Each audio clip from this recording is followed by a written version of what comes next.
Breaking news on ABC 17 News at noon. Officials have just confirmed a suspect is now in custody, wanted for stabbing two people to death in Jefferson City. We already told you police dogs and helicopters were out late last night trying to find this man. This is 27-year-old Brandon Rapier, who is considered armed and dangerous. Investigators are expected to brief the media right now.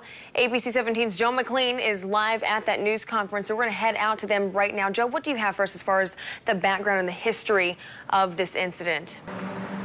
Ashley, we're digging into the past of 27-year-old Brandon Rapier, who we have just been told in the last hour has been taken into custody by JCPD. Now, in just a few minutes, we're going to be briefed by JCPD's Captain Doug Shoemaker on the arrest, the details of what exactly happened. We're just minutes away from that right now, but earlier today, we looked on the county website to see if charges had been filed, and indeed they were. Two homicide charges. When I asked the court if they would release those documents, I was responded to with a negative on that. They refused to release those court documents. Judge Thomas Sodergren is refusing to release those documents right now, but that may change now that Rapier is in custody. So we're going to go over to Captain Doug Shoemaker right now.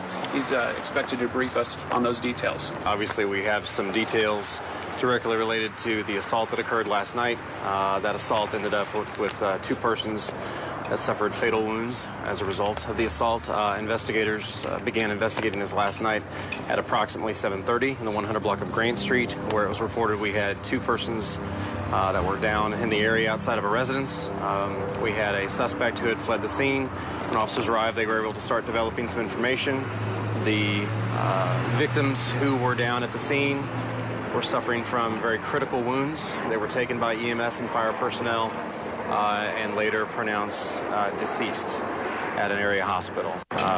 So before we give that information, I just want to first say that on behalf of Chief Roger Schrader, we're very sorry for what's taken place with them and their families at this time, which I'm sure is very, very difficult. We were able to develop some leads and believe that most likely our suspect, identified as Brandon Rapier, a 27-year-old Jefferson City male, was possibly still in the area. That caused us some pretty serious concern, at which time we notified our area residents to keep an eye out, and obviously we informed you, the media, to do the same for us. So we appreciate that assistance. The two victims are identified as Sierra Cobb, and that's Ciera Kolb. She is a 27-year-old Cole County female. The second victim is identified as Micah Hall, M-I-C-A-H, last name H-A-L-L, a 27-year-old Jefferson City male. So again, the family members have been notified and our thoughts are with them at this time. We've been in communication with Rapier's family, and let me just point something out here. I know there are a lot of things going around on social media, well aware of that. We've been notified a lot of people about some things that are posted. Some people even saying their relatives and posting some pretty, interesting remarks that are probably inappropriate.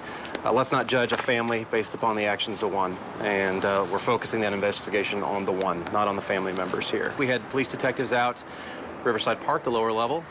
Family members were also out in there. They located him.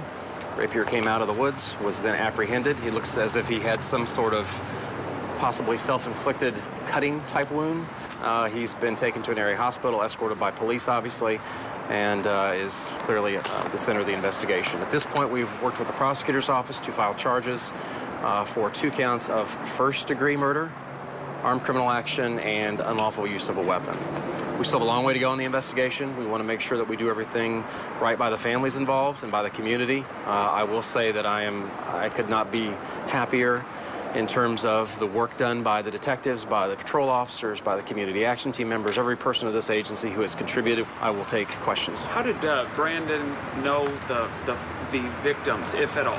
Well, we do assume there's a relationship. I don't want to get too far into the case. You know, we're less than 18 hours into this case. Again, fortunate that he's in custody, which, alleviates the danger to the public, particularly in that area.